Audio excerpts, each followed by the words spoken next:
that to this very day is still strong within the community I just gave you a real brief snapshot of. I use the example that when the 4 pots on the stove are steadily boiling, that's calm in Kahnawake. That's our nature, that things are always moving forward, always bubbling away. And it could very easily just spill over those pots and put out those fires and cause all kind of situations. But I've come to understand how these teachings that come from the Great Law that then go back to creation story and our ways ground us. They keep us connected to Mother Earth and reminding us of who we are and what we are. And so in talking about cultural competency, we need to keep our values, our traditional ancient values strong. We need to bring them up and we need to learn them again. I'm a guy who grew up in Brooklyn, New York. My dad was a high steel worker.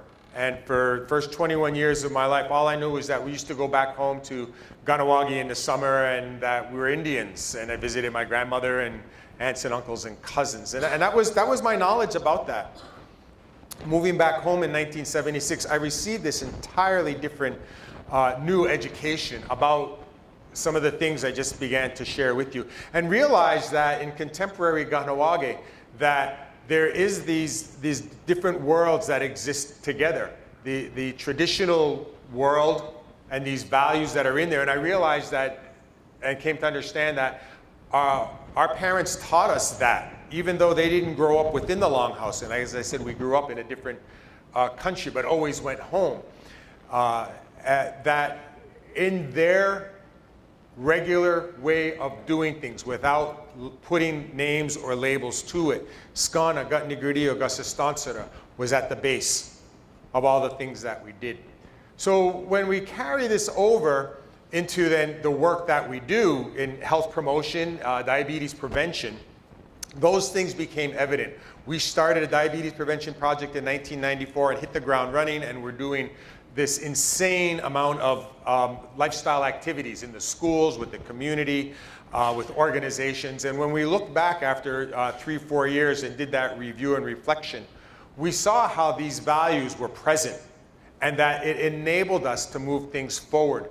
That when we spoke about Radigusa Daje, the faces yet to come, 7 generations, that we're in providing for those future generations, we were doing those original instructions.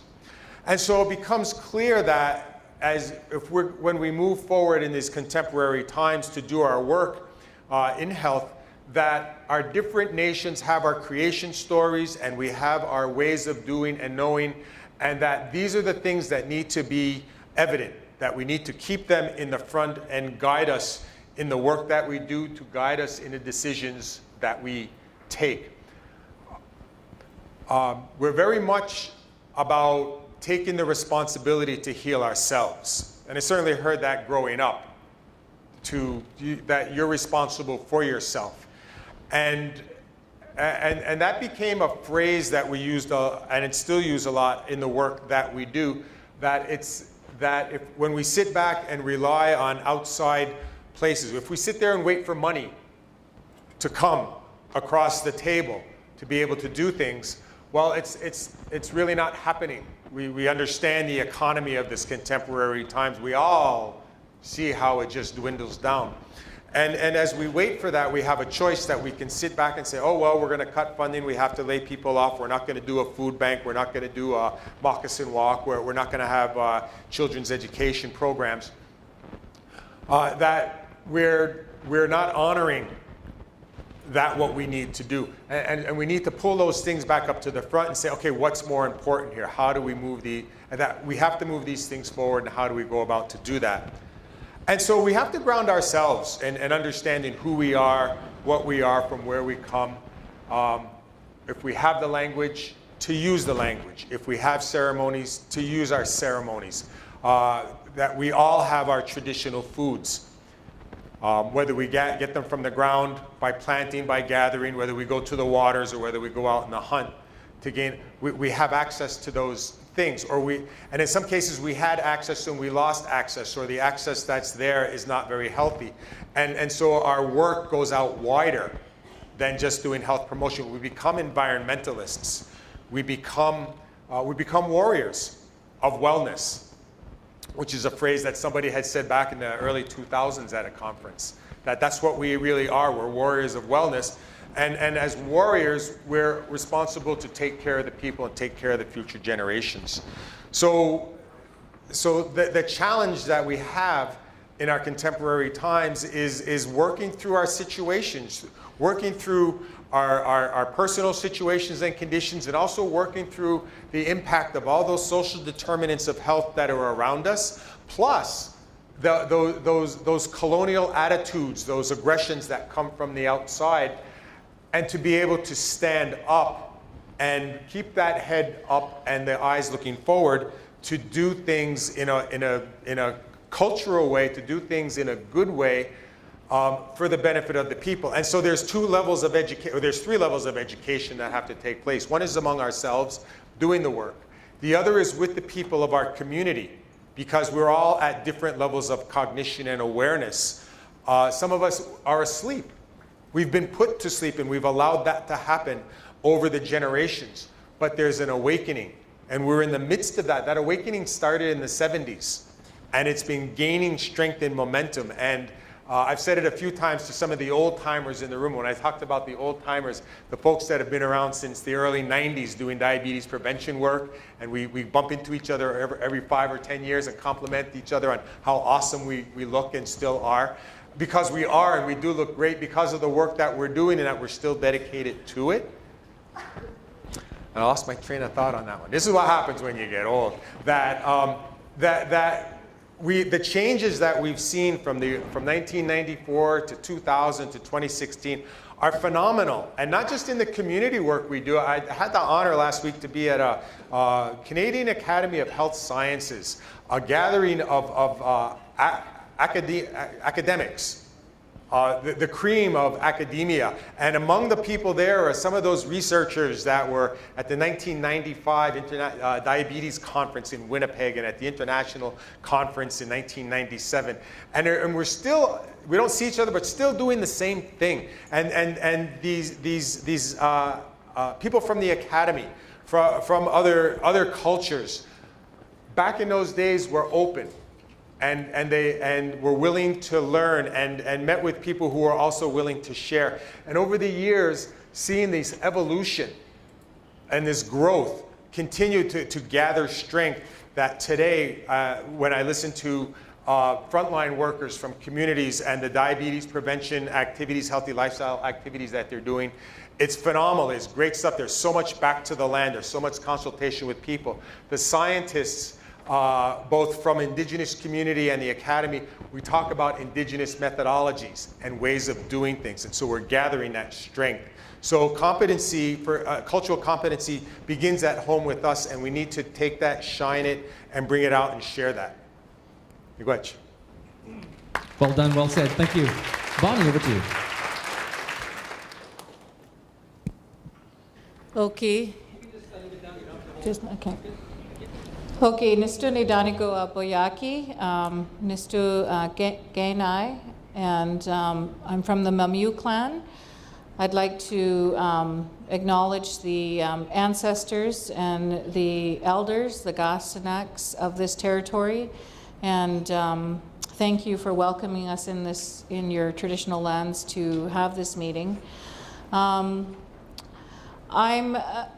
really humbled to actually follow this man who told me before he started, I don't know what we're talking about.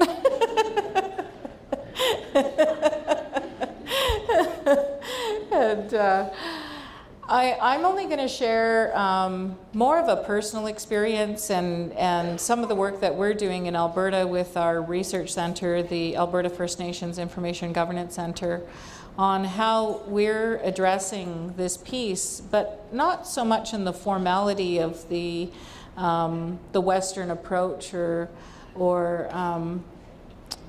the Western definition of us as defining us as who who we are as healthy and whole people.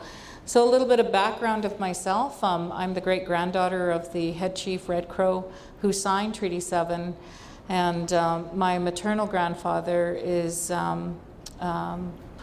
his name is Morris Manyfingers, and he was the first Indigenous person to actually file a lawsuit against the Canadian government for one of the residential school staff assaulting his son. And he was awarded $10 for that court case.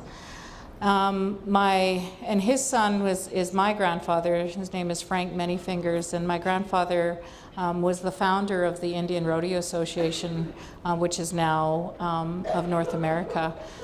He was so humble in his life that we, as his grandchildren who lived with him every summer, he never ever spoke about these things that he had done.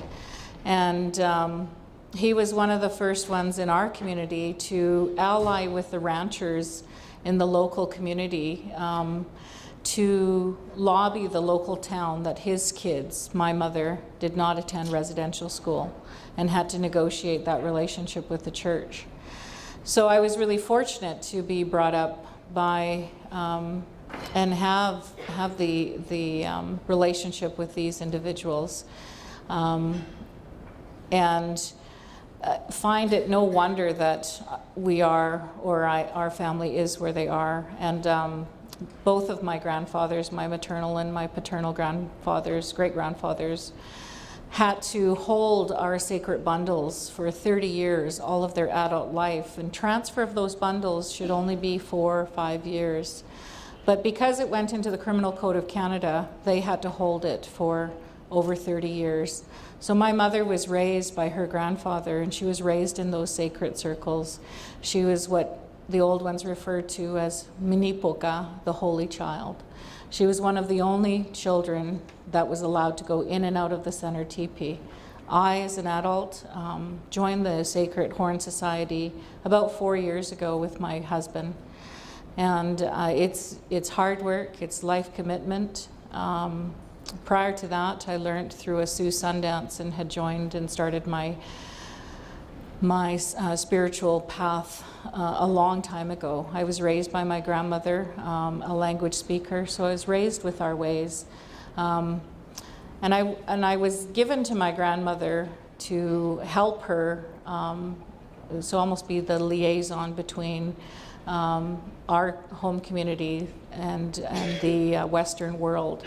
So I helped her do all her banking, all of her hospital visits, her doctor's visits. And she didn't allow me to speak Blackfoot because she wanted me to be really good at English. So I understand it really well, and I am reconnecting with our language. I do know that I'm a Blackfoot thinker because they were so much a part of who I am. And when we're working to try and implement research relationships with our people, all I can really share is some of the practices. When we talk about having things First Nations led or community driven, what does that mean? What does that look like? When the institutions themselves don't allow for the grant dollars, the grant funding to be housed in community. So how can it be truly led or driven by the First Nations? If First Nations don't have access to the information, how can they know where they are, and how can they develop their own questions of understanding how to move forward with evidence-based thinking and decision making? There's a lot of things in systems and organizations that need to change, and we're working on trying to change those things.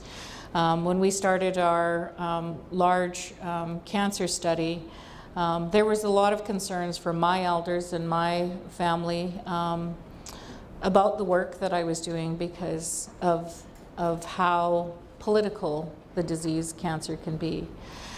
But the elders guided us every step of the way, and I needed the elders to understand what it was we were doing on each and every stage of the research relationship. We taught them what evaluation was from the Western thinkers. From that, they guided us and developed a Indigenous logic model. They're implementing Indigenous research methodologies that we have to conduct ourselves. Even getting a band council resolution to enter into communities to do the research with, we did that. But we also were advised by the elders that we had to start with ceremony. So Alberta is divided up into 3 treaty areas. We have the north, central, and south, and we had to go into each treaty area and start our research project with dancing at the local sun dances or in one of the ceremonies. And the relationship that was formed and developed in that way and guided right through to the point we're at the analysis phase, and we have almost 100% of data collection participation rate, which was huge. And in Alberta, if anybody's tried to do data collection